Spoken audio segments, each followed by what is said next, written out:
crying, but I didn't think I'd be crying while I was still sitting there.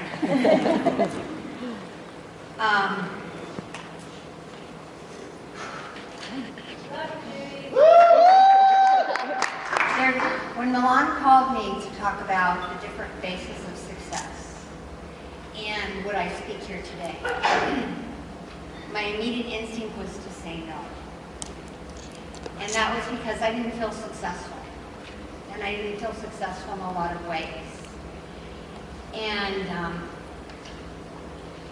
but what I surprised myself because I immediately said yes. She didn't even finish the sentence, and I said yes. Didn't I? Yes. And I think it had to do with part of what my definition of success is. And that is being scared to death to do something and doing it anyway. So I'm excited to have this opportunity to chat with you for 10 minutes and share kind of what success means to me. And my first success was showing up here, because as recently as Sunday of last week, I was going to cancel. Because I didn't want to come to my 5th summit as a bounty coach, as still a 1-star diamond, and still not being in my ideal weight. So by all the big measures of success that we're going to see over the next couple of days, I felt like a complete failure in all of those. But what's important to me is when I go to bed at night and I look myself in the mirror and I say, did you help someone change their life today? Did you inspire someone to make a healthier choice? Did you change someone's life today? Pretty much almost every night I can answer yes to that question.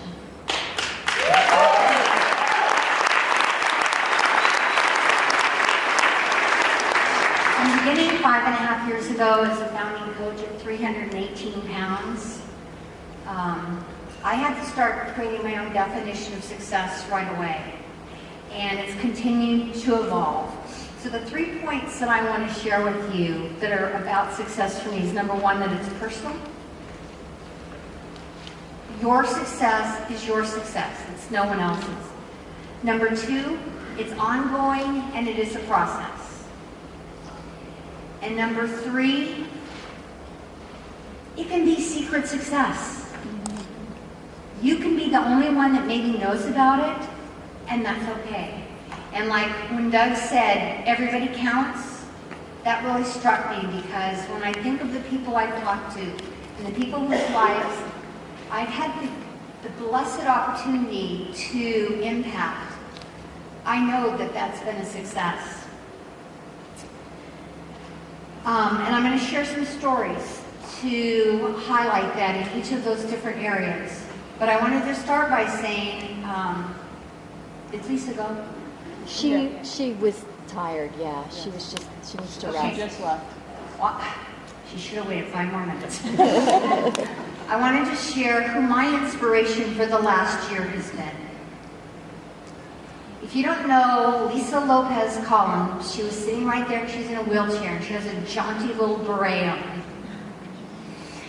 And she's an amazing coach. And I met her years ago on one of Kevin's Saturday morning coaching. We had a group call on Saturday mornings, and he was going to be gone the next week. And he said, who will lead it? And Lisa said, I will. I'm scared to do it, but I'll do it. And I said, I'll help you with it then. And I watched her evolve. She built an amazing business. She's Fran's personal sponsor. And last year at Summit, she took several of us out to dinner in a limousine. It was the first time she ever rode in a limousine. And she was so thrilled with life. She was getting ready to, and none of this is in my notes, by the way. She was getting ready to take her husband, Ray, who lives here with her, who loves to coach, to Pebble Beach on a golfing trip. And he was going to be golfing and she was going to be biking, because she was absolutely in love with her new bike. And in fact, her bike got delivered while we were at Summit last year. And that night at dinner, we had to keep saying, no, Lisa, you can't go home to get your bike. And Rebecca, who's sitting right there, who is Lisa's accountability partner, gave her all these fabulous biking things. She introduced her to the world of bikes. Lisa had a long history as a postal worker. She had 2 kids. She was coming into her life really for the first time. A couple weeks after Summit, I got a phone call. Lisa had been riding a bike and been hit by a woman in a car who had 2 kids in the car with her and was texting. Goosebumps, yep. I scream at people in the next car, stop pesking! Do you not know Lisa Collins? Stop pesking! And she was hit the windshield and flung 20 feet into the street and suffered a traumatic brain injury. And all this year, if I've been afraid of doing something, I think of Lisa. Lisa's here today. Lisa's in a wheelchair, but she's here today. She's planning to do the P90X workout. She said this morning, I'll do it somehow. I'll do it modified. And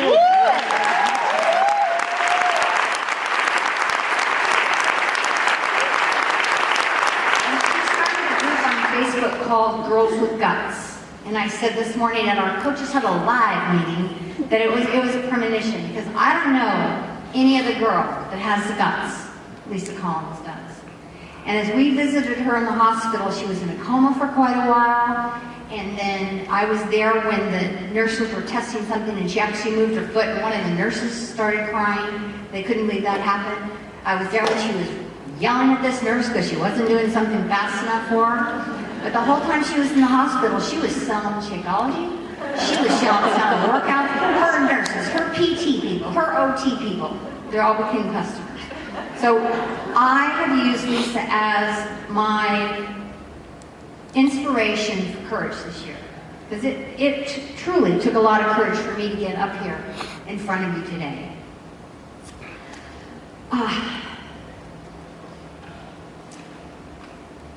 It's personal. As I shared, number one reason is it's personal.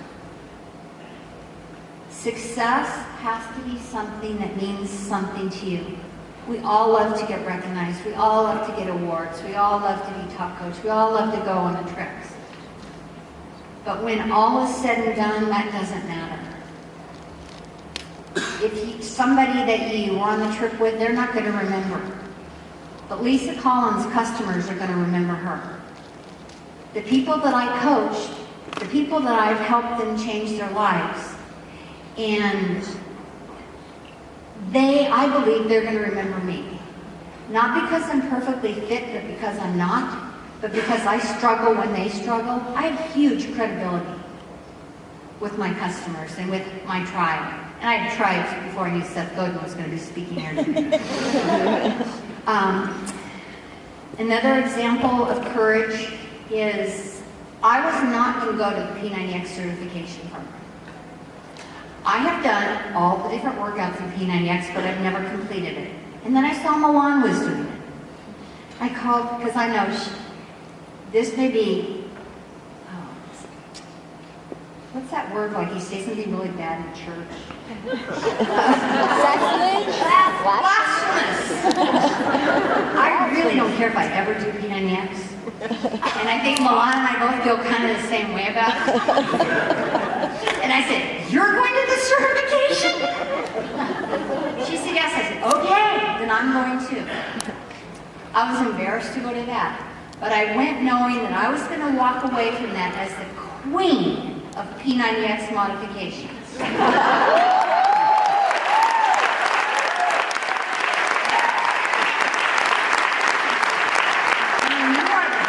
In the class, you get all three of the P90X master instructors hanging out by you the whole time helping you. You get Tony coming over and saying, good job, Judi, good job.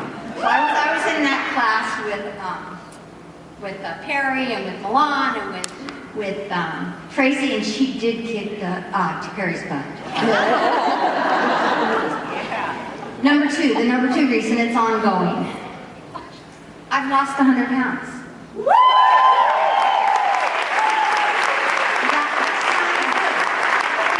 In 5 years, that's an average of 20 pounds a year. Big deal. It is a big deal to me. Because I have been the queen of the weight loss and found department. I can lose and find 100 pounds in 6 months. I lost 150 pounds in 10 months.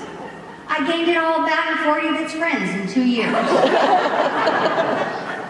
Losing weight is simple. Keeping it off is hard. What I have done is I have given up yo-yo dieting. I make small incremental changes. From the double big gulp girl, my mode, when I did OptiFast and lost 150 pounds, I drank 2 64-ounce big gulps a day. I mixed my OptiFast powder into them. I am 2.5 years soda-free.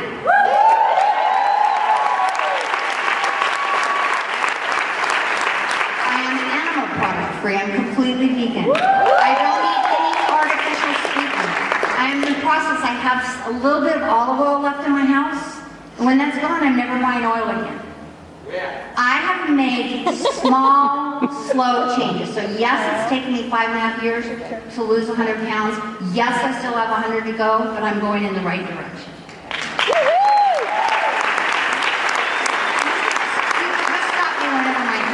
I don't know when my time is. Okay, and it's a process. I do contact my customers. They do know who I am. And I don't ever let them get away from me.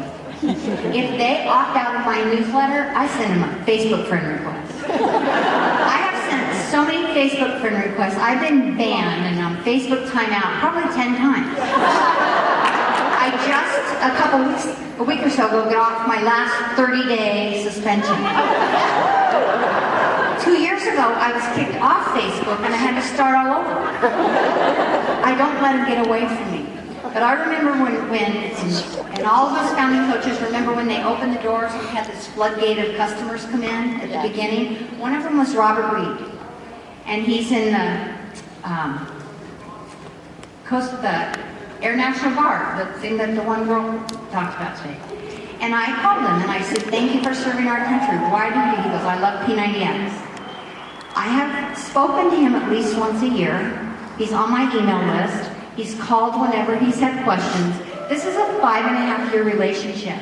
I'm thrilled to announce that 2 weeks ago at the P90X certification in Manassas, Virginia, his wife became a coach and P90X certified. That's a culmination of a 5.5 years.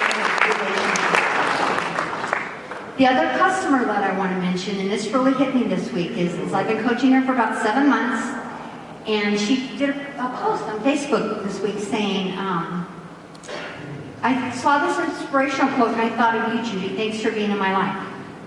That's a success. I've created a Juicy Judi, Living Vegan, is my persona. I have a Facebook group right now that, as of this morning, it crossed 2,200 members. They are all people that are working to get healthy, to lose weight, and I am there with them.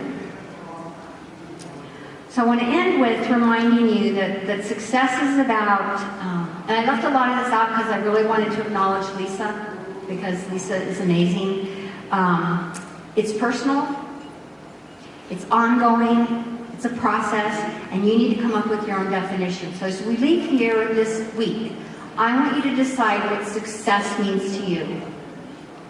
It doesn't have to be a rank advancement. I mean, you have no idea how much it kills me that I'm still a one-star nurse. I'm appalled at myself. I'm appalled. That's not who I see myself as.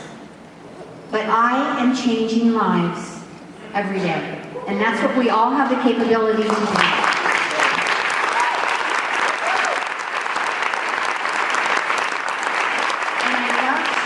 The wine Grey's Anatomy night, I love that.